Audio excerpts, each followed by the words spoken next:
अस्सलाम वालेकुम नाज़रीन, ड्रामा सीरियल मनांगन के नेक्स्ट एपिसोड में आप देखेंगे अब सकलैन जो अपनी चाल के मुताबिक खेल जाता है और रमशा को ऐन वक्त पर घर वापस ले आता है। अब ऐसे में वो सबको बातें सुना देता है कि अरीबा की बहनों की वजह से मैं बेइज्जत हुआ। ऐसे ही वो इसे टीज कर चला गया, मगर अरीबा तो उसके बारे में ही सोचती रह गई। और तभी सकलैन घर वापस देर से आता है ताकि अपनी कदर बढ़ा सकूं। और उधर अब माहिर के घर वाले परेशान हैं, वो अभी तक भी रिहा नहीं हुआ। तो ऐसे में फराज और मानूर दोनों परेशान होते हैं। अब फराज ये भी समझ गया कि ये सकलैन आसानी से कंप्लेन वापस नहीं लेगा। अब माहिर की वालदा जिसका रो रो कर बुरा हाल है, वही अपने बेटे को हर वक्त शहद देती रही। आखिर अपने बड़े बेटे से इल्तिजा करती है कि वो माहिर को घर वापस ले आए। बेटा तुम उसे घर वापस ले आओ और मत दिलाओ उसे सजा। तभी फराज अपने लॉयर के साथ पुलिस स्टेशन जाता है। वो परेशान होने लगा कि पुलिस रिहा क्यों नहीं कर रही, रमशा तो घर पहुंच चुकी है, तो फिर माहिर पर केस की क्या वजह है।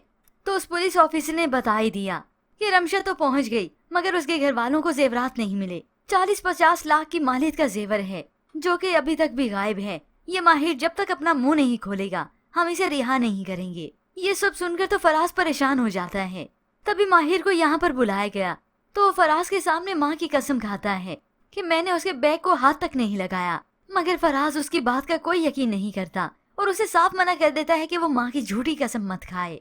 अब जो भी है माहिर के इरादे तो थे, जेवरात के साथ साथ वो तो रमशा की सारी दौलत भी हड़पना चाहता था जो उसके हिस्से की सारी प्रॉपर्टी है।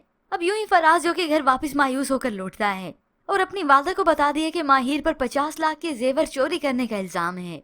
ये सुनकर अब माँ को पता चला जो भी हो जेवर तो ये चोरी कर चुका है। रमशा का ना सही मानूर का तो चोरी कर ही चुका है। अब ये सब कुछ मानूर को भी इल्म हो जाता है। वो तो ये बात सुनकर हैरान थी कि 50 लाख का जेवर, ऐसे कैसे ये रिपोर्ट दर्ज हो सकती है। फिलहाल तो वो खामोश रहती है। सकलैन जिसने रमशा को जमाने भर में रुसवा करके रख दिया, उसे बदनाम कर चुका है। और तो और मोहल्ले की औरतें भी आकर ताने देती हैं। मगर फिर कुछ वक्त बीतने के बाद मानूर अपने मायके फराज के साथ आती है। तभी सकलैन के सामने वो बात करती है, जहाँ तक मुझे पता है रमशा के पास इतना जेवर नहीं था, और अगर था भी तो वो 50 लाख का नहीं था। वो अब सकलैन के मुंह पे कह देती है कि इसका मतलब ये है कि आप माहिर को झूठे केस में फंसाना चाहते हैं। ये सब सुनकर सकलैन खामोश रहा। ऐसे में वो प्लानिंग कर रहा था कि मैं जवाब क्या दूं। तो इतने में कुछ ही लम्हे के बाद वो अपनी खफगी सबसे जाहिर करता है और साथ ही ये भी बता देता है कि अरीबा का जेवर था जो रमशा चोरी करके माहिर को दे चुकी है। ये सुनकर मानूर और फराज दोनों परेशान हो जाते हैं, क्योंकि अब इस सकलैन के पास सॉलिड रीजन है। मानूर तो अपनी बहन का मुंह तकने लगी, तो आखिर सकलैन की बात पर अरीबा हाँ में हाँ मिलाई देगी।